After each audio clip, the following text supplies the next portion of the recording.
Terima kasih Anda masih setia menyaksikan Bukan Perempuan Biasa di Net TV Sosial. Masih bersama saya Ridha Sahril dan tentunya narasumber kita hari ini Kak Kokom ya. Oke, kita kembali ke Kak Kokom nih. Ya. Bergerak di bidang penyediaan layanan air bersih dan sanitasi ya di daerah-daerah di Kabupaten Bantaeng. Itu sasarannya di daerah apa saja sih dan siapa saja tuh? Ya. Kalau untuk program Pamsimas, ini kan sebenarnya pekerjaan saya ini berakhir program Pamsimas 2021 Desember kemarin. Untuk saat ini kan saya bidang lain, program lain, tapi masih dalam lingkup dinas PUPR. Nah, kalau kemarin yang Pamsimas itu di bidang air bersih ya, dia memang khusus MBR, masyarakat berpenghasilan rendah. Memang kita sengaja kan kalau ceritanya kan kalau di bagian perkotaan itu kan ada PDAM. Nah kalau di pedesaan itu ini kita Pamsimas, jadi layanan air bersih untuk mendekatkan air ke masyarakat. Karena kan kalau masyarakat pedesaan kan biasanya diambil air itu jauh di mata air, kan ambil pakai ember, kasihan. Nah dalam program Pamsimas ini yang kita hadirkan, yang PUPR ini yang hadirkan, itu mendekatkan air. Jadi memang dia sistem perpipaan. Jadi pas depan rumah. Oke. Tinggal. Kalau misalnya nih mendekatkan air ke rumah-rumah dengan sistem perpipaan itu mekanismenya seperti apa sih? Apa memang harus terjun lapangan seperti istilahnya para pekerja ya seperti itu atau seperti apa sih? Iya. Penasaran saya ini. Iya. Kalau khusus untuk pekerjaannya memang kita gotong royong. Oke. Karena kan ini berbasis masyarakat. Jadi untuk masyarakat dari masyarakat dan untuk masyarakat itu anunya. Jadi memang ini untuk masyarakat pendekatannya. Dan proses anunya juga kan kita berbasis masyarakat. Jadi segala sesuatunya itu harus dimusyawarahkan. Nah kan persoalan PDAM kan biasanya kan dia perusahaan. Betul. Nah, dia perusahaan, jadi dia menentukan tarifnya sendiri. Nah kalau kita beri program Pamsimas kemarin, kita mengadakan musyawarah kesepakatan masyarakat berapa kemampuan masyarakat karena kan tidak ada boleh kepaksaan toh untuk anunya.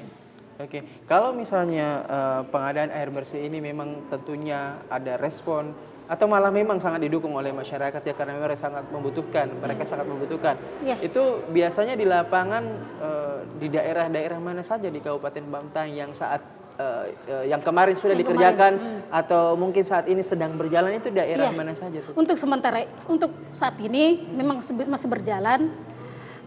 Tapi tanpa pendampingan karena kan program Pamsimas saat ini kan sudah berakhir. Mungkin entah tahun berapa akan ada keberlanjutan. Tapi alhamdulillah untuk saat ini mungkin masyarakat kan sudah mandiri, sudah ada organisasi kelompok pengelolanya di setiap desa.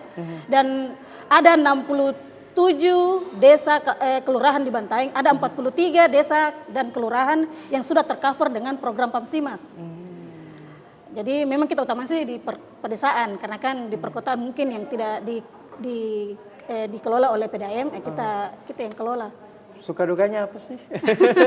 Suka dukanya turun sih ke masyarakat, ke desa-desa kampung-kampung. Untuk suka duka sih tidak begitu banyak karena kalau pekerjaan yang kita nikmati, kita senangi, enjoy, maksudnya tidak tanpa beban begitu. Jadi serasa kayak anak KKN lagi begitu. Oke deh. Kalau misalnya suka dukanya lebih banyak sukanya, saya ganti redaksinya kayak gini.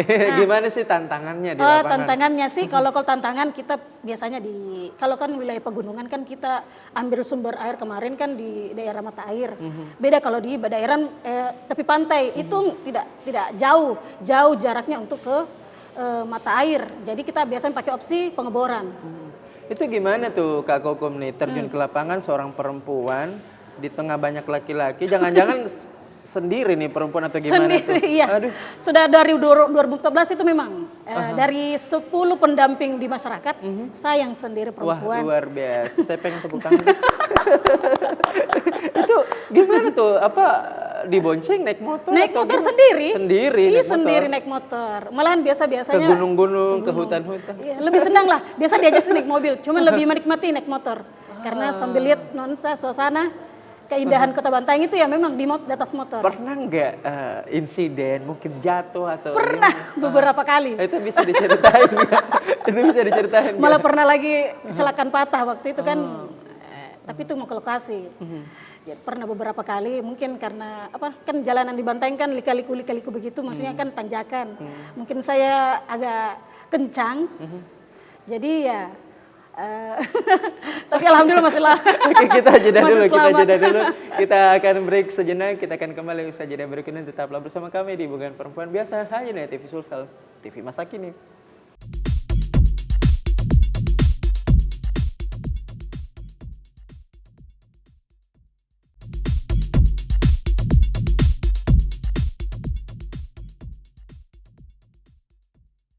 Kita tiba di segmen keempat, pemirsa. Nah, masih bersama Kak Kokom di sini selaku pemberdaya dan fasilitator yang ada di Kabupaten Bantaeng, tepatnya fasilitator sanitasi dan air bersih untuk masyarakat. Nah, berbicara mengenai tadi nih pengalaman, mungkin itu adalah pengalaman yang tak terlupakan ya. Itu gimana sih kronologinya, kenapa bisa jatuh? Terus saat itu dibantu sama siapa? Apakah bisa lanjut kerjanya saat itu pada saat udah jatuh atau gimana? Waktu itu ada warga sekitar yang lihat karena kan tikungan. Untung jatuhnya ke kanan karena jalan, kalau ke kiri jurang. Ngeri Tapi ya. itu tidak jerah juga. Jadi setelah kecelakaan kecil yang di Bantaeng, saya sempat ini kecelakaan patah. Waktu itu saya, tapi di tepatnya Jeneponto. Perbatasan nggak? Perbatasan. Oke. Taroang waktu itu 2014. Awal masuk Pamsimas juga baru awal program, baru berjalan. Saya balik pulang kan orang tua di Makassar. Jadi Nah saat setelah itu saya kan balik- patah nih. Iya. Itu gimana tuh nasibnya setelah itu? Apa dilanjutin kerjanya masih bisa atau Untuk itu, istirahat sejenak? istirahat. Gimana? Saya istirahat 1 tahun. Pada saat itu kan pemulihan 1 tahun itu, orang tua sebenarnya larang, terusahlah ke Makassar, maksudnya jangan jauh-jauh, kalau bisa ada dekat. Cuman kan alhamdulillah masih diberikan kepercayaan di Bantaeng. Akhirnya ke Bantaeng, cuman satu syarat yang dikasih orang tua, jangan sering pulang. Maksudnya kan dulu waktu 2014 kan ceritanya kan baru rantau, baru jauh dari orang tua. Jadi Oh maksudnya sering bolak-balik balik, Makassar, iya dalam Bantaeng. seminggu itu sampai 3 kali bolak-balik. Kayak kuliah aja ya. Jarak 2-3 jam lah yang paling jauh ya, kalau paling lama kalau ke Bantaeng. Cuman lebih sering ke sana, sering balik waktu itu. Jadi setelah kecelakaan istirahat, alhamdulillah 2016 kembali lagi bergabung di Pamsimas sampai 2021. Alhamdulillah lancar. Kemudian kan ini program berakhir untuk saat ini. Jadi program baru lagi, ini rehab rumah yang saya geluti sekarang, yang saya jalani. Hampir sama juga pendekatan ke masyarakat juga, karena ini kan bantuan ke masyarakat. Oke. MBR ini untuk masyarakat berpenghasilan rendah. Masya Allah. Nah selama Kak Kokom nih ada di tengah-tengah masyarakat, ya terjun ke lapangan membantu masyarakat, otomatis ini ada menjalin komunikasi yang lebih dekat. Iya. Menurut mereka, Kokom ini di mata mereka itu seperti apa sih sebetulnya? Kalau misalnya mereka bilang, oh Kokom kayak gini tuh, itu kira-kira pandangan mereka ke Kokom itu kayak gimana sih sebetulnya? Iya, kalau pandangan masyarakat kan ini kan tergantung kita sebenarnya ya sebagai pribadi. Saya kalau pendekatan ke masyarakat itu memang mengandalkan kedekatan kekeluargaan. Jadi memang perasaan kayak keluarga begitu. Jadi mereka juga Apa semua orang dipanggil dengan sebutan-sebutan Pak Denga mungkin atau apa selama tidak, di sana? paling lebih kalau di Bantaeng itu lebih familiar Sri. Oh, Karena gitu. Ibu Sri. Karena kalau Kokom paling teman-teman rekan kerja yang akrab. Tapi kalau di desa itu kenalnya Sri. Kecil kalau teman Facebook, kalau teman-teman desa yang online di medsos, ya biasanya medsos itu biasanya panggilnya Kokom juga. Jadi sejauh ini memang dekat ya, akrab Dekat, ya? iya. Kayak keluarga, malahan lebih sering juga menginap di desa. Biasanya kan jarak, misalnya memang Bantaeng tidak terlalu luas. Cuman kalau misalnya ada agenda besok lagi di desa itu, biasanya saya nginap daripada turun lagi ke kota. Jadi biasanya nginap. Jadi seperti keluarga lah. Itu makanya memang di Bantaeng tidak ada keluarga, tapi kayak banyak keluarga. Betul. Ya. Hampir semua dianggap Jadi keluarga. nggak bakalan ini ya, nggak bakalan kesusahan. Tidak ya. ada kesusahan apapun dia. Malahan melebihi dari keluarga kebaikannya. Oke, Masya Allah. Nah, untuk program ke depan dari bidang yang Kak Kokom ini tempuh dari PUPR itu apa saja sih mungkin proyek-proyek yang akan dikerjakan di Bantaeng? Mungkin beberapa tahun ke depan bisa Tahun ke diceritakan nggak ke depan, pemirsa? iya.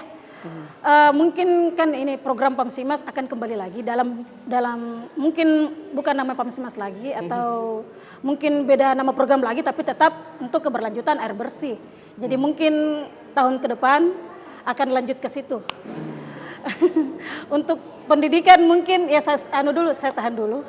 Karena kan mengingat saya dengar ada isu-isu katanya honorer akan dihapus lah. Jadi kayak curhat nih ya kayak jadi perasaan untuk mendidik itu di sekolah formal itu maksudnya agak kurang begitu. Tapi alhamdulillah setiap balik ke misalnya kan dari Bantaeng ke Makassar, biasa kalau ada kesempatan lama-lama di Makassar sempatkan mendidik juga. Jadi eksplor lagi kemampuan. Tapi bukan berarti mengurangi esensi mengajar atau mendidik ya, karena esensi dari mengajar itu tidak mesti menjadi guru dalam tanda kutip ya, misalnya berseragam itu tidak mesti ya, tapi esensinya adalah bagaimana kita bisa berbagi ilmu ke siapapun. Itu mendidik ya. Oke, tapi kita akan lanjutkan tentunya di segmen terakhir. Pemirsa, kita akan kembali usai jeda berikut ini. Tetaplah bersama kami di Bukan Perempuan Biasa hanya di TV Sosial.